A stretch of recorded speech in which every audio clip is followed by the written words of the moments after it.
Hi, this is a lecture for my AMP2 students, and it's over eye and vision.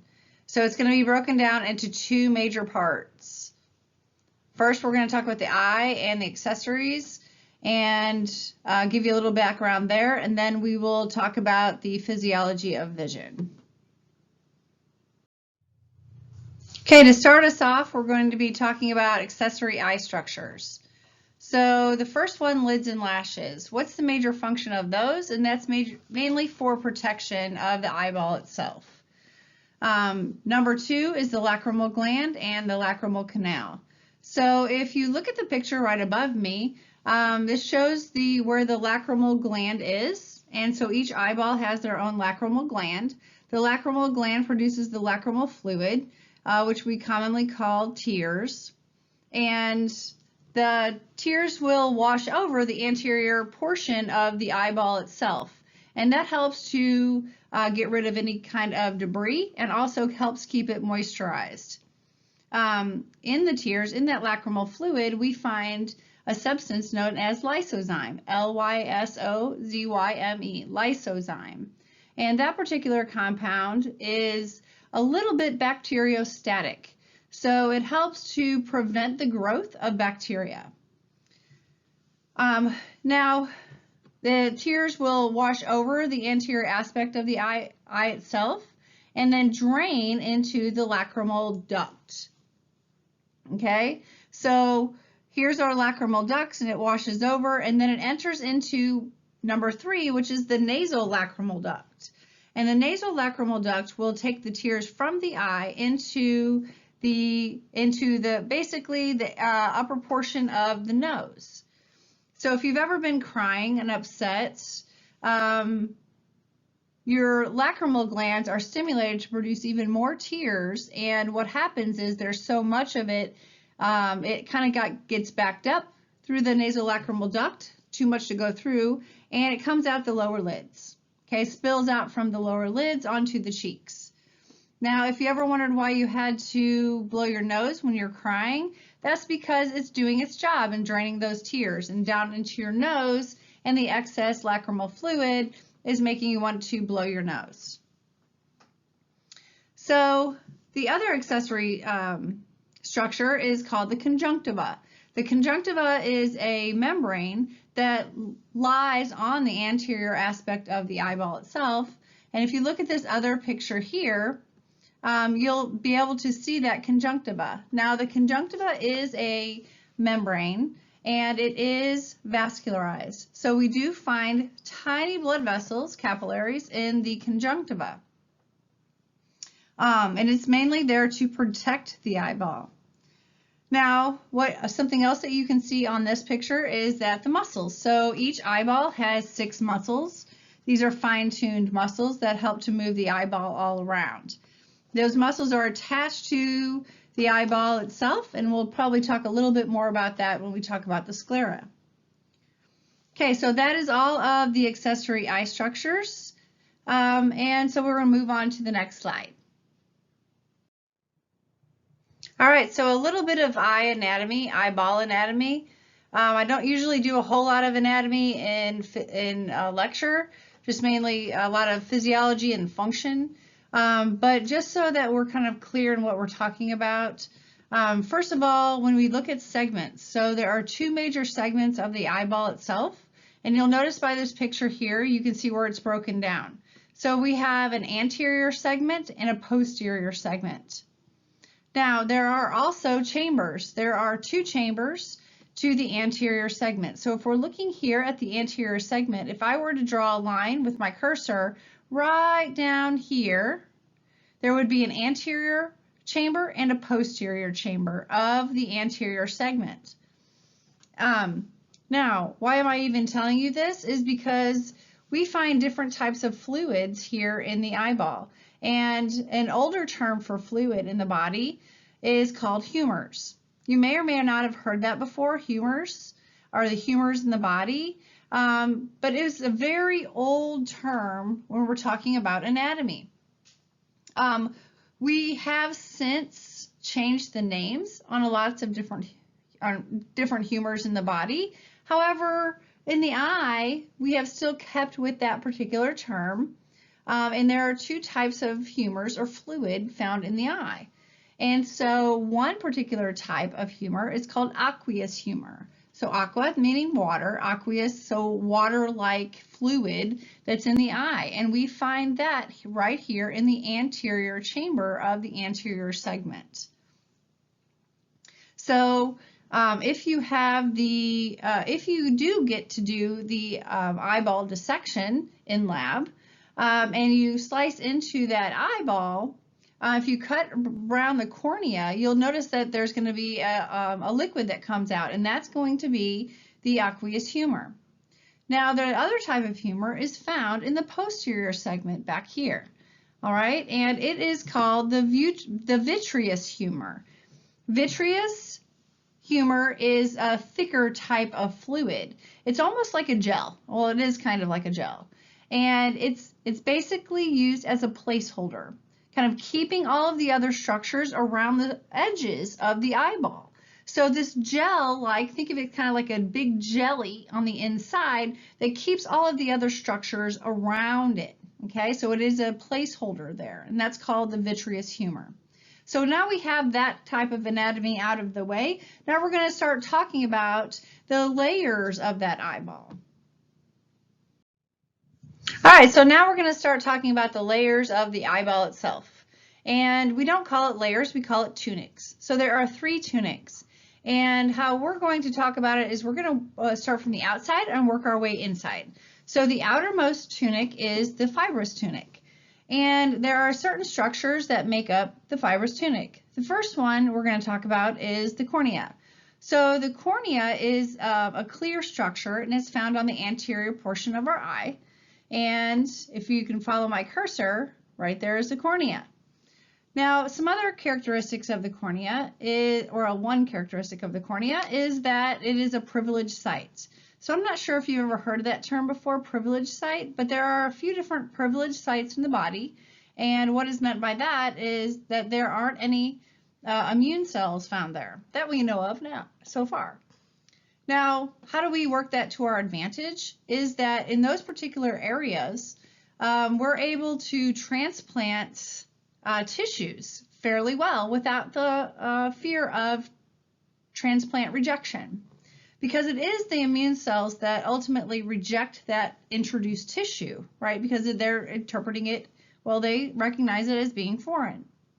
So we are able to do corneal transplants fairly easily because of that.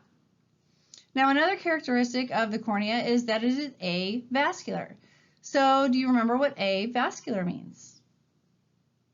That's right, it means no blood vessels associated with it. So it has no blood vessels associated with it. In any tissue that is avascular, how do those cells get their nutrition and get rid of their wastes? You remember? From surrounding tissues, from the surrounding tissues, that's right. It will diffuse in and out from the surrounding tissues. Another characteristic is that the cornea is full of nociceptors. So full of nociceptors means full of pain receptors. If you've ever scratched your cornea, I have one time before, have no idea how it ever happened, but I put a scratch on my cornea and it was very painful. Okay, it was very painful for about a week, even with medicine, with the dry drops they give you. So it is full of pain receptors. Now, I do have a video for you to watch, and I can't click in it while I'm doing this narrated PowerPoint. So what I want you to do is right below in the discussion, okay, right below in the discussion, there's a little box for discussion. I'm going to put the link there of this video that I want you to watch. So I want you to pause this video. I want you to click on that link in the discussion, watch that video. It's a very short video on a corneal transplant. You're going to love it. Okay, watch that and then come back to this video and push play and we'll continue talking about that fibrous tunic. All right, so I'm going to pause this and you are going to watch the video. All All right, I hope you liked the video, and it gives you a little bit more of an insight on what that would be like. Okay, another portion of, well, another structure that makes up the fibrous tunic is called the sclera. And the sclera is the white part of the eye that you see when you're looking at someone. I know we only see the very anterior part of the sclera, but it extends to the rest of the eyeball. And the sclera is the anchor for the muscles. So that's where the muscles will attach to the eyeball. It's very thick, as is the rest of the entire fibrous tunic. It is a very thick, tough structure, and it helps to protect the inside structures inside the eyeball.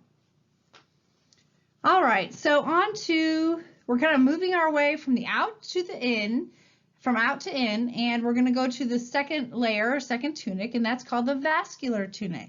So vascular, you know, means blood vessels. So this tunic is highly vascularized. And there are a few different structures that I want to point out to you. The first one is the choroid. So if we look at the choroid, if we're looking at this particular picture here, the choroid extends all the way through, and the choroid is highly vascularized, and it is the structure that delivers the rest of the nutrients to the rest of the eye. All right, so we're on to the third tunic, and that is the sensory tunic. Now we're to the innermost tunic, and there's one big structure that makes up the sensory tunic, and that is the retina. Now there are two parts to the retina. There are two layers to the retina. There's the pigmented layer and the nervous layer. So first, the pigmented layer. Now, if you look at this picture right here where my cursor is, this shows the layers of the cells of the retina. And if we follow the cursor to right down here where you see this one cell layer thick area, that is the pigmented layer. And so it's one cell layer thick. It's there, what we also find there are some phagocytes. So occasionally we'll find phagocytes there. Remember, phagocytes are kind of like the cleanup crew. They're there to gobble up and destroy any dead or broken cells. And those cells will also store vitamin A.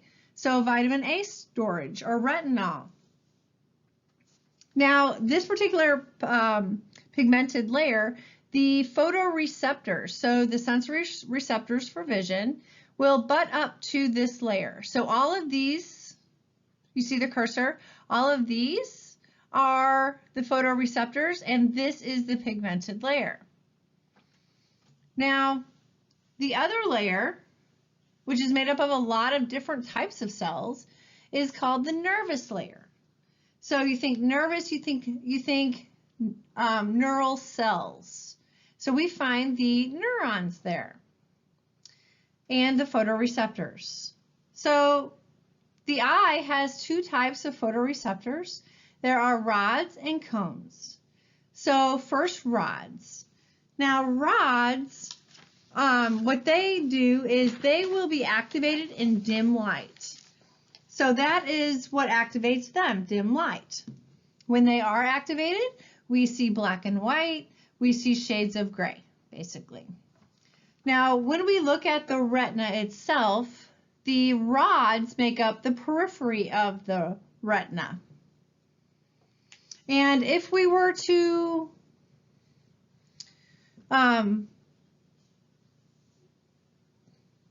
put a word on it to how well do they work in light? Okay, so that doesn't kind of make sense. How well do they work in light, or how sensitive are they to light?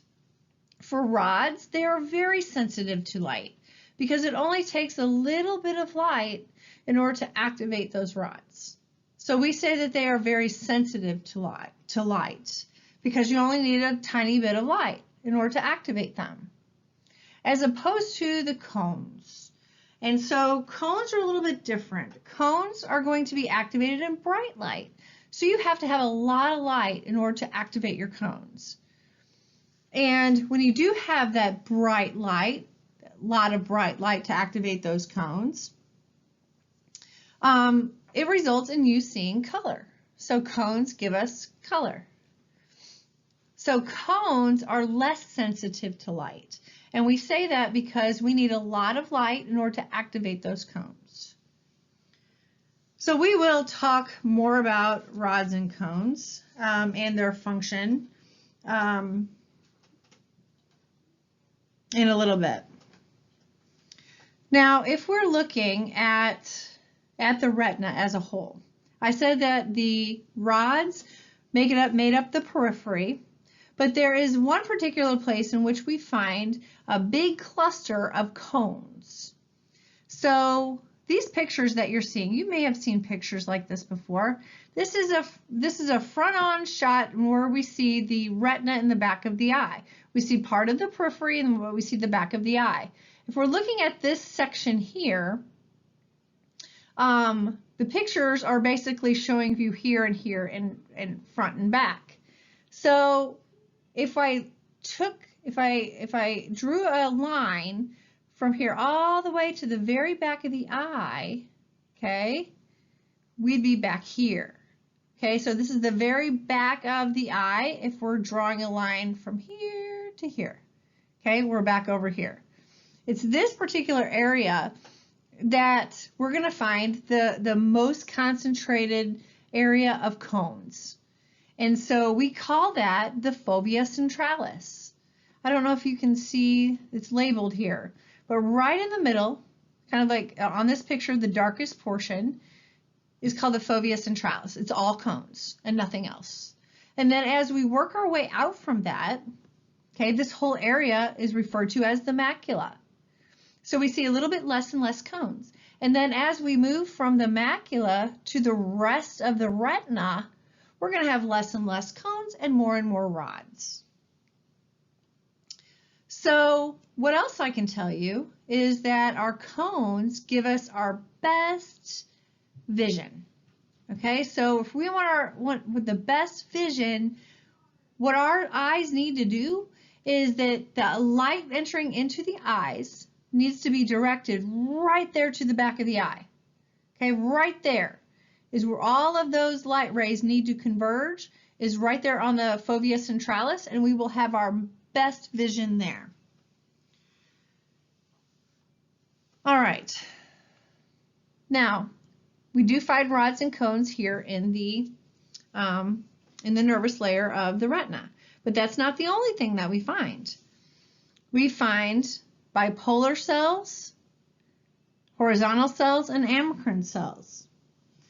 Now, for right now, I'm going to lump all three of these together, and all three together are going to give you a function, and they function collectively in brightness and contrast. Okay. We also find ganglion cells. So if we're looking at this picture right here, the ganglion cells are listed here, drawn out there. There's a ganglion cell. One major thing that you need to know about the ganglion cell is that that is the cell that initiates an action potential. And it is the axon of the ganglion cell that will deliver the nerve impulse to the brain. Okay? So at ganglion, you want to think action potentials. Now there's something else I want to point out to you. Now looking at these pictures, you can now tell me where is the fovea centralis. Okay, right there. We're looking at these pictures over here, right there. Okay, you can tell me what is it, why is the fovea centralis important? That's because we have all cones, and when light is directed to the fovea centralis, we have our best acuity, our best vision from there. Now, even looking here, looking out, we're going to have less and less cones, more and more rods. Now, over here to the right, we see a bright spot. We see it over here too. We see it here. We see these bright spots off to the side. Well, these are photographs. And when you have to take a photograph of a retina, well, photograph of lots of different things, you're going to need a flash. And a flash is going to put a bright light in there.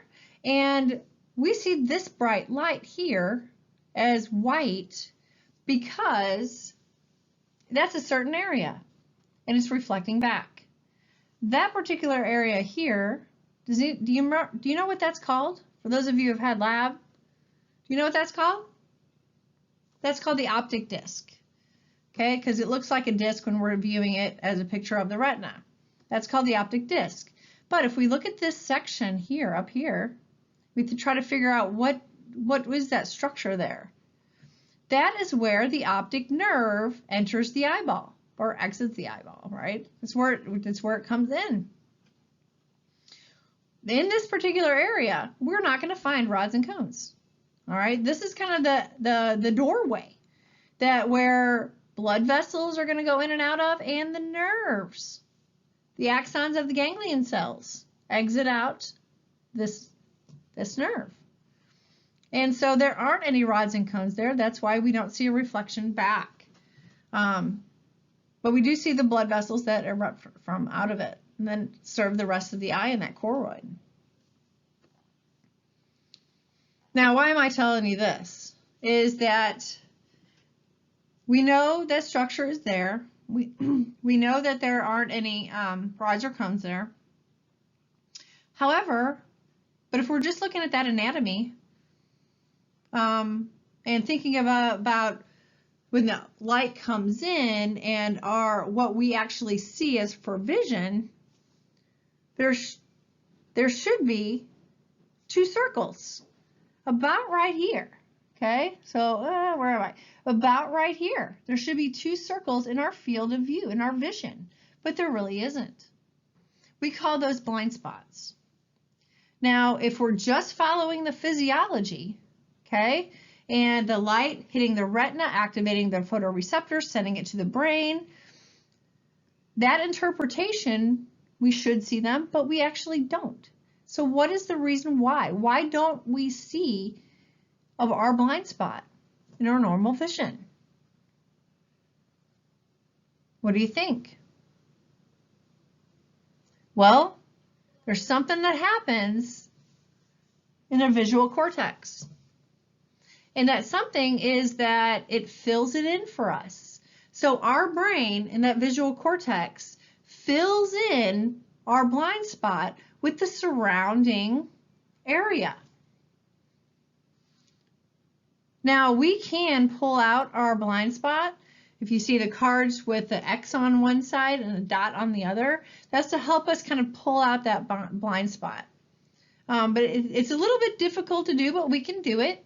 And we can have that realization that yes, there is a blind spot there.